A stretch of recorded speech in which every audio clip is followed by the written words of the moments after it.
किस बात का झगड़ा था जी? आपको पता है? इतने लोग मुहर्रम मनाने के लिए तैयार हैं, पता किस बात का झगड़ा था? हाथ खड़ा करके बताइए किसी को पता हो कि सैयदना इमाम हुसैन रज़ियल्लाहु तआला अन्हु का यजीद मरदूद के साथ क्या झगड़ा था? पता है किसी को? कितने दुख की बात है कि जो कौम करोड़ों की तादाद में मुहर्रम मना रही है, उनको यही पता नहीं कि झगड़ा क्या था, शहादत क्यों हुई। अल्लाहु अकबर। अक्सर जब मुहर्रम आता है तो बहुत सारे लोग अपने अपने नजरियात, अपने अपने अकीदे, अपनी अपनी सुनी सुनाई बातों के मुताल्लिक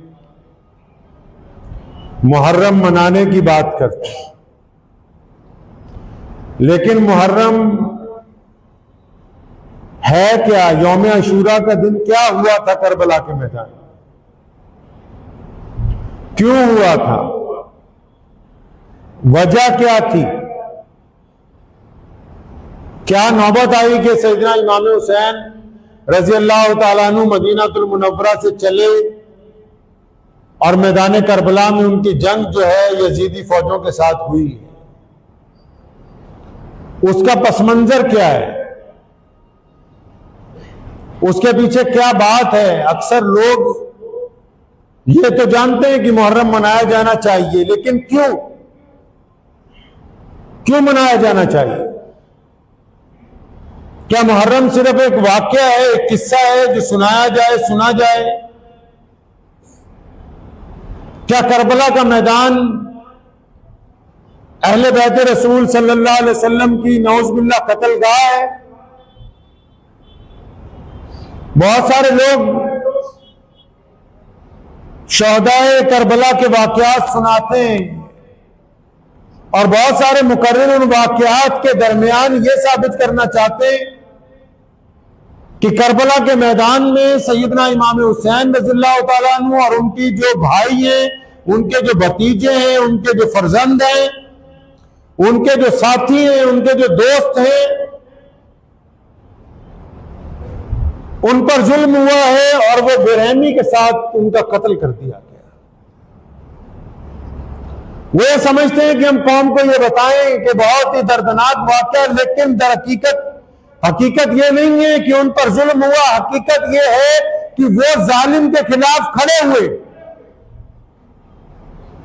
हकीकत ये नहीं है कि वो मजलूम थे, हकीकत ये है कि वो बहादुर थे, वो जुर्रतमंद लोग थे। हकीकत ये नहीं है कि उनको घेर लिया गया, हकीकत ये है कि उन्होंने वक्त के हुक्मरान को घेरा डाल लिया कि तू इस्लाम से बाहर कोई काम नहीं अंजाम दे सकता है। करबला का मैदान हमारी कत्लगाह नहीं है, वो पूरी दुनिया के इंसानों के लिए और खासकर पूरी दुनिया के मुसलमानों के लिए एक यूनिवर्सिटी का दर्जा रखती है। वहां से हमको सबक मिला है कि अगर आप तादाद में कम भी हो, अगर आपके पास असला कम हो, अगर आपके पास लोग कम हो, अगर आपके साथी कम हो, अगर हवा आपकी मुखालिफ हो, अगर हुकूमत आपकी मुखालिफ हो, अगर बड़ी तादाद में लोग आपके साथ ना भी चल रहे हो, फिर भी जालिम के खिलाफ खड़े होकर लड़ना मोहम्मद रसूलुल्लाह सल्लल्लाहु अलैहि वसल्लम की सुन्नत है। करबला कत्लगाह नहीं है, करबला यूनिवर्सिटी है। करबला ने हमको सबक दिया है।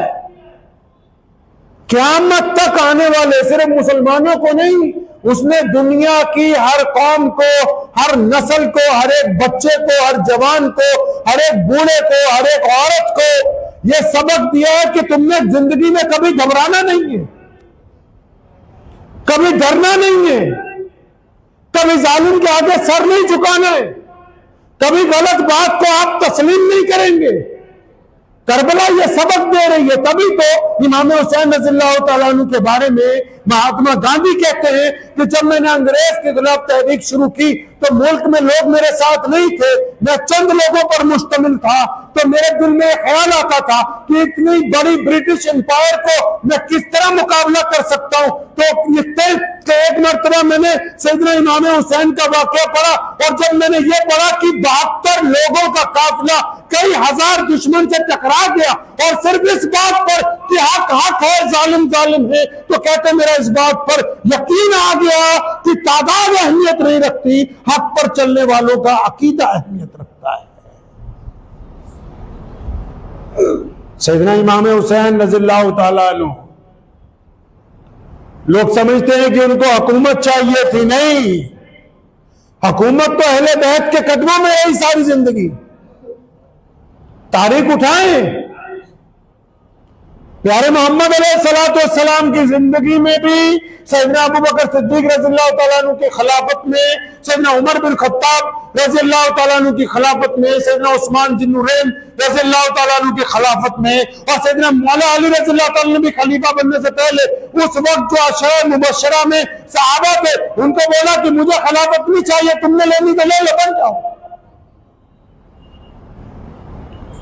खिलाफत हुकूमत तो मोहम्मद रसूलुल्लाह सल्लल्लाहु अलैहि वसल्लम की औलाद के कदमों में रही है सारी जिंदगी। कम लोग जानते हैं, लोग सिर्फ 4 खलीफाओं को जानते हैं, सैयदना अबू बकर सिद्दीक रज़ियल्लाहु ताला अन्हु को, सैयदना उमर बिन खत्ताब रज़ियल्लाहु ताला अन्हु, सैयदना उस्मान ज़ुन्नुरैन, सैयदना मौला अली मुर्तजा रज़ियल्लाहु ताला अन्हु शहीद को जानते हैं। लेकिन आम लोगों को ये नहीं पता कि हमारे जो 5वें खलीफा हैं वो सैयदना इमाम हसन रज़ियल्लाहु ताला अन्हु हैं। मुसलमानों के 5वें खलीफा कौन? सैयदना इमाम हसन रज़ियल्लाहु ताला अन्हु। और ऐसे दौर में खलीफा बने जब इस्लाम के अंदर, खिलाफत के अंदर बगावतों का दौर था, मुसलमान इंतशार की तरफ जा रहे थे। और मोहम्मद रसूलुल्लाह सल्लल्लाहु अलैहि वसल्लम ने खुद फरमाया था कि एक वक्त आएगा कि मेरा बेटा हसन मुसलमानों की 2 जमातों में सुलह का मुआज्जिब बनेगा, और इसकी वजह से मुसलमानों के टुकड़े एक हो जाएंगे, दोबारा इस्लाम को ताकत बनेगी। और अगर उनको हुकूमत प्यारी होती तो खिलाफत को बैठते, कभी खिलाफत न छोड़ते। उन्होंने 6 महीने हुकूमत चलाई, और जब महसूस हुआ कि अमीर मुआविया रज़ियल्लाहु ताला अन्हु को मुआहदे के तहत हुकूमत देने के बाद मुसलमानों में इत्तफाक आ जाएगा, तो उन्होंने खिलाफत से इस्तीफा दे दिया। खिलाफत उनके नजदीक कोई अहमियत नहीं रखती थी, वो मोहम्मद रसूलुल्लाह सल्लल्लाहु अलैहि वसल्लम के दीन को अहमियत देते थे। किस बात का झगड़ा था जी, आपको पता है? इतने लोग मुहर्रम मनाने के लिए तैयार हैं, पता किस बात का झगड़ा था? हाथ खड़ा करके बताइए किसी को पता हो कि सैयदना इमाम हुसैन रज़ियल्लाहु ताला अन्हु का यजीद मरदूद के साथ क्या झगड़ा था, पता है किसी को? कितने दुख की बात है कि जो कौम करोड़ों की तादाद में मुहर्रम मना रही है, उनको यही पता नहीं कि झगड़ा क्या था, शहादत क्यों हुई। इमाम हुसैन रज़ियल्लाहु ताला अन्हु के भाई, उनके भतीजे, उनके बच्चे क्यों कत्ल कर दिए गए करबला के मैदान के अंदर? क्या बात थी? नहीं जी, बस मुहर्रम मनानी। अल्लाह के बंदे, मुहर्रम का कोई अकीदा भी होगा, कोई बात भी होगी। सुनो, जितने खलीफा बने रसूलुल्लाह के बाद, खुद मोहम्मद रसूलुल्लाह का हुक्म है, अल्लाह का भी हुक्म है कि मुसलमान जब भी कोई बात करें, जब कोई बड़ा काम करें, तो बाहमी तौर पर मुसालहत के बाद किसी को अपना कायद बनाएंगे। सैयदना अबू बकर सिद्दीक रज़ियल्लाहु ताला अन्हु खलीफा बने, सहाबा ने मशवरा करके बनाया। उमर बिन खत्ताब रज़ियल्लाहु ताला अन्हु को खलीफा बनना था, अबू बकर सिद्दीक ने अपनी जिंदगी में मुताअद्दिद सहाबा को पूछा, मशवरा किया, तब उनको बनाया। सैयदना उस्मान रज़ियल्लाहु अन्हु को खलीफा बनना था, उमर बिन खत्ताब रज़ियल्लाहु अन्हु ने अपनी जिंदगी में अशरा मुबश्शरा में जो सहाबा बच गए थे, उनकी मुश्तमिल एक कमेटी बनाई। उन्होंने तय किया कि उस्मान ज़ुन्नुरैन खलीफा होंगे। सैयदना उस्मान की शहादत के बाद जब मौला अली करमुल्लाह वजह को खलीफा बनना था, अहले मदीना ने बाहमी मुशावरत के बाद सैयदना इमाम मौला अली रज़ियल्लाहु ताला अन्हु को अपना खलीफा बनाया। लेकिन जब खिलाफत आगे चली खुलफाए राशिदीन के बाद, तो उस दौर की खिलाफत ने जबरदस्ती तख्त पर कब्जा किया। खलीफा वक्त ने अपने बेटे को अपना नायब नामजद कर दिया अपनी जिंदगी में। 4 बड़े सहाबा रज़ियल्लाहु तआला अन्हु के बेटे, सैयदना अब्दुर्रहमान बिन अबू बकर रज़ियल्लाहु तआला अन्हु, सैयदना अब्दुल्लाह बिन जुबैर रज़ियल्लाहु तआला अन्हु, हज़रत अब्दुल्लाह बिन उमर रज़ियल्लाहु तआला अन्हु और सैयदना इमाम हुसैन रज़ियल्लाहु तआला, ये 4 बड़े बेटे मिल्लत इस्लामिया के, जो नबी अलैहिस्सलाम के बाद, जो सहाबा के बाद उस वक्त मौजूद थे। जब यजीद को नायब बनाया गया, जब यह कह दिया गया कि अब बादशाह के बाद बादशाह का बेटा बादशाह बन जाएगा, उसके हाथ की बैत ली जाने लगी, तो इन 4 जय्यद सहाबा ने, जो सहाबा की औलाद भी हैं, मोहम्मद रसूलुल्लाह की तरबियत याफ्ता भी हैं, उस वक्त उनका बचपन था जब नबी अलैहिस्सलाम इस दुनिया से तशरीफ लेके गए। इन चारों ने जब सारे आम लोग हुकूमत के सामने अपना सर झुका के खड़े हो गए कि हम तो यजीद को मान लेंगे, तब इन 4 लोगों ने इस बात की मुखालफत की थी कि जिस तरह रूमी, जिस तरह कैसर और किसरा की सल्तनतें, जिस तरह दुनिया के बड़े बड़े बादशाह अपने बाद अपने नाअहल बेटे को, अपने बाद हुकूमत अपने खानदान के किसी बदमाश को, किसी गुंडे को इसलिए दे देते हैं कि वो हमारी नस्ल का है और अच्छे नेक लोगों को पीछे कर देते हैं, तब इन 4 लोगों ने इस बात पर एतराज किया था कि सैयदना अमीर मुआविया रज़ियल्लाहु तआला अन्हु के बाद उनका बेटा यजीद इस बात का मुकल्लफ नहीं है कि वो बाप के बाद खलीफा बने, क्योंकि इस्लाम में ऐसा नहीं। इस्लाम में गद्दी किसी खानदान की मोहताज नहीं। इस्लाम में जो सल्तनत के उमूर है वो तकवे के ऊपर, ईमानदारी के ऊपर, इल्म के ऊपर, अल्लाह उसके रसूल सल्लल्लाहु अलैहि वसल्लम की इताअत के ऊपर तय किए जाते हैं, लोगों के हस्ब और नसब के ऊपर तय नहीं किए जाते हैं। इन लोगों ने मुखालफत की पहले कि ये तो तुम रवाज डालने लगे इस्लाम में। किस बात का रवाज? कि जी अब तो हमारी जो सल्तनत है मुसलमानों की जो खिलाफत है, बाप के बाद बेटा बनता चला जाएगा, अब वो एक ही जगह रहेगी, अब उस बेटे में जितनी मर्जी खराबियां हो, जितनी मर्जी बदगुमानियां हो, तो इस्लाम ने तो इस बात को तस्लीम नहीं किया। इस्लाम ने इसे नहीं तस्लीम किया। जब बड़े बड़े लोग डर गए हुकूमत वक्त से, सैयदना इमाम हुसैन रज़ियल्लाहु अन्हु ने फरमाया नहीं, हम इसका मुकाबला करेंगे। गर्चे हुकूमत पर उस वक्त ऐसा बंदा बैठा है जो जालिम भी है, जो मनमर्जियां भी अपनी करता है, और जो ये चाहता है कि मेरे सामने कोई सर उठा के बात ना करे। तब हज़रत इमाम हुसैन रज़ियल्लाहु तआला अन्हु मदीना मुनव्वरा से मक्कातुल मुकर्रमा की तरफ चले। मक्का मुकर्रमा पहुंचे, वहां पर जब गुफ्तगू हुई तो हज़रत इमाम साहब रज़ियल्लाहु तआला अन्हु ने इरादा किया कि मैं कूफे जाऊंगा। बदबख्त जितने कूफी थे वो हज़रत अली रज़ियल्लाहु तआला अन्हु के वक्त में, क्योंकि हज़रत अली रज़ियल्लाहु तआला अपनी खिलाफत वहां ले गए थे कूफे में, तो उन्होंने चिट्ठियां लिख लिख के सैयदना इमाम हुसैन रज़ियल्लाहु तआला अन्हु को यकीन दिलवाया कि हज़रत हम तो आपके साथ हैं। बादशाह वक्त घबरा गया, उसको लगा कि अगर लोग इमाम हुसैन रज़ियल्लाहु तआला अन्हु के पैरवी करेंगे मेरा तख्त मुझसे छिन जाएगा। उससे ज्यादा उसके चमचे घबरा गए, जिनको ये खौफ हुआ कि हज़रत इमाम हुसैन रज़ियल्लाहु तआला अन्हु अगर खिलाफत के दरबार तक पहुंच गए तो जब अहले बैत सामने होंगे, जब सैयदना इमाम हुसैन रज़ियल्लाहु तआला अन्हु खुद मौजूद होंगे खिलाफत के कमरे के अंदर, तो फिर किसी दुनिया के बादशाह की ताकत नहीं है कि वो खिलाफत पर कब्जा कर ले। बड़े से बड़े हुक्मरानों को अपना वो तख्त छोड़ना पड़ेगा, क्योंकि उनके सामने मोहम्मद रसूलुल्लाह सल्लल्लाहु अलैहि वसल्लम के अहले बैत खड़े होंगे जो हक और इंसाफ के लिए आए। तो बादशाह के बाद ज्यादा टेंशन चमचों को बढ़ गई कि अगर ये पहुंच गए वहां तक तो पहले तो हमारा खात्मा होगा, पहले हमारे गर्दन में फंदा डाला जाएगा। बादशाह के साथ जो होगा सो होगा, लेकिन हमारा क्या होगा जिन्होंने चमचागिरियां करके बड़े बड़े तख्त लिए, बड़े बड़े ओहदे लिए, बड़ी बड़ी वजारतें लिए, उनका क्या होगा फिर? वो तो काम खत्म उनका।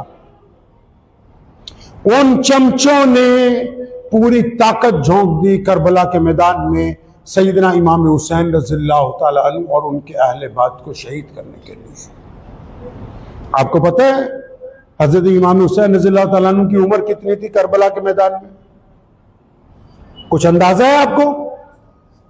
नहीं अंदाजा होगा। सैयदना इमाम हुसैन रज़ियल्लाहु ताला अन्हु ज़ईफी की उम्र में है, 65 और 70 साल के दरमियान। अरे नबी अलैहिस्सलाम के दौर में पैदा हुए ना, रसूलुल्लाह की गोद में खेले, रसूलुल्लाह से बहुत कुछ सीखे। फिर अबू बकर सिद्दीक 12 साल हुक्मरान रहे, फिर उमर फारूक ने 10-12 साल हुकूमत की, फिर 10-12 साल सैयदना उस्मान ज़ुन्नुरैन की हुकूमत रही, फिर अली मुर्तज़ा रज़ियल्लाहु ताला अन्हु की खिलाफत आई, फिर इमाम हसन खलीफा बने, फिर 20 साल तक सैयदना अमीर मुआविया रज़ियल्लाहु ताला अन्हु हुकूमत बनी। अंदाजा लगा लो कि वो हुसैन जो नबी अलैहिस्सलाम की गोद में थे, अब जब करबला के मैदान में खड़े तो उनकी उम्र क्या होगी इस वक्त? उसके बावजूद जब तैयार होकर निकले, मोहम्मद रसूलुल्लाह सल्लल्लाहु अलैहि वसल्लम वाली दस्तार बांध के, जब अपने वालिद शेर खुदा सैयदना अली मुर्तज़ा रज़ियल्लाहु ताला अन्हु शहीद की तलवार लेकर निकले, जब अपने घोड़े पर बैठकर तने तना दुश्मन पर हमला किया, तो जिस तरफ जाते थे दर्जनों दुश्मनों को एक ही वार के अंदर नीचे गिरा देते थे, और थक के जब वापस आते थे अपनी बहन को कहते थे, ज़ैनब इन बुज़दिलों को देखो, इनमें मुकाबला नहीं है जो हुसैन के सामने ठहर सके। उस मैदान में कोई ऐसा नहीं था जो तना तना शेर खुदा अली मुर्तज़ा रज़ियल्लाहु ताला अन्हु के फर्जंद के सामने खड़ा होता।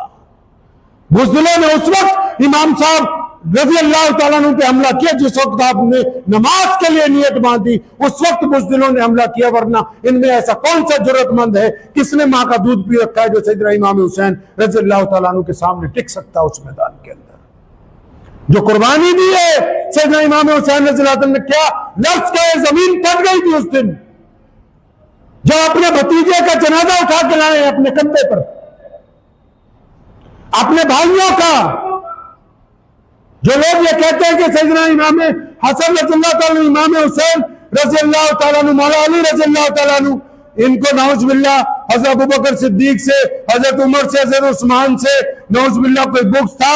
कान खोल के सुनो, सैयदना इमाम हुसैन के साथ उनके जो चचाजाद भाई और उनके जो बाप की दूसरी औलादें शहीद हुई हैं, उनमें से एक का नाम अबू बकर बिन उमर है, एक का नाम सैयदना उमर बिन अली रज़ियल्लाहु ताला अन्हु है।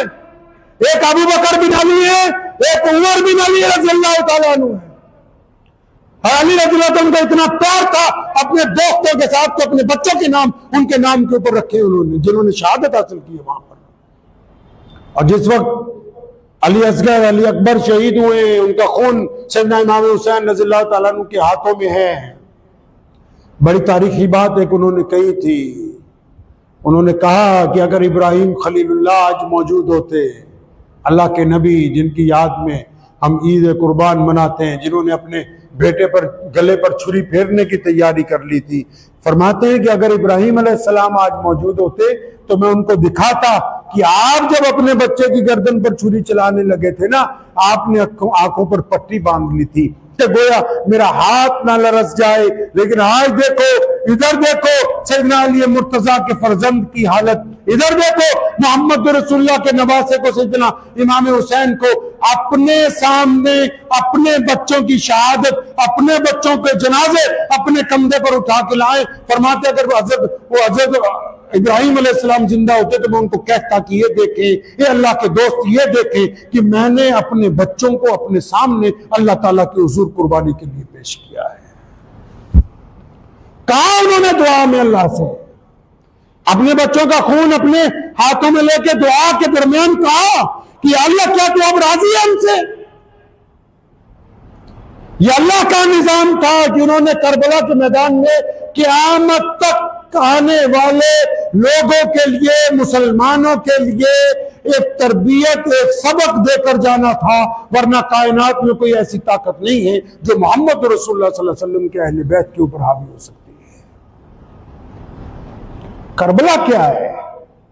आज कोई आदमी किसी ओहदे पे है, कोई इमाम किसी मेंबर पर बैठता है, कोई काजी किसी अदालत में है, कोई अमीर किसी सरकार की कुर्सी पर बैठा है, कोई शख्स किसी वजारत में है।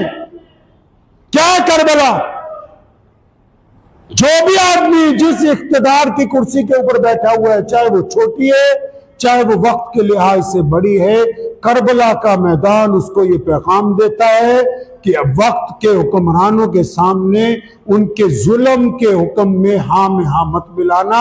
अगर वो जुल्म करने लगे तो उनके सामने कम ताकत होने के बावजूद इनकार करने के लिए खड़े हो जाना। वो लोग क्या जानते होंगे कि करबला क्या है, जो दूसरों की चमचागिरी के अंदर, दूसरों की रजामंदी के अंदर वक्त गुजार देते हैं। उनको क्या पता कि मैदान करबला क्या होता है।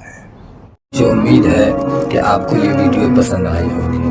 अगर पसंद आई हो तो ये आप अपने दोस्तों के साथ शेयर करें और इस चैनल को सब्सक्राइब जरूर करें।